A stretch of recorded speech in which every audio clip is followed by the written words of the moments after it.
Hour beautiful lady gang. তো অনেক দিন পর সবাই আসলে একত্র হয়েছি, আর ভাবলাম একটু বাইরে থেকে ঘুরে আসি সবাই মিলে। তো এই শীতের মধ্যে আর কোথায় যাব, এজন্য ভাবলাম তাহলে পিৎজা বার্গ থেকেই ঘুরে আসা যাক, যেহেতু এটা এখন বরিশালের একটা হাইপ। আর হ্যাঁ, আমি কিন্তু পিৎজা বার্গে ওই দিন প্রথমবারই গিয়েছিলাম, যদিও অন্যান্যরা আগে পরে অনেকবার গিয়েছে। কিন্তু ভাই, আমার তো এত ক্রাউডেড প্লেসে যাওয়া পসিবল নয়। ওই ঘন্টার পর ঘন্টা ওয়েট করে তারপরে পিৎজা খাবো, সেই এনার্জি তো আমার নেই, আর আমি অতটাও পিৎজা লাভার না। তো যাই হোক, তারপর কিছু সময় আমাদেরকে স্টে করতে হয়েছিল।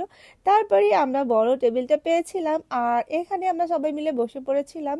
আর এরপর অর্ডার করেছিলাম দুটো ফ্যামিলি সাইজ পিৎজা, সাথে চিকেন ললিপপ এবং কোল্ড ড্রিঙ্কস। ব্যাস এটুকুই।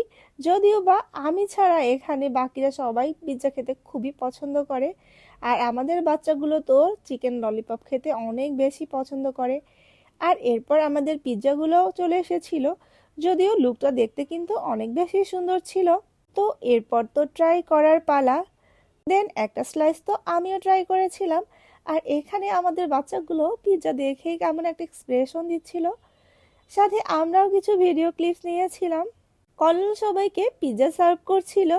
তো এবার তো আমার ট্রাই করার পালা যে পিৎজাটা আসলেই কেমন খেতে। তো এখানে আমি পিৎজাটা ট্রাই করেছিলাম, আর অনেস্টলি বলতে আমার কাছে পিৎজাটা অ্যাভারেজই লেগেছে।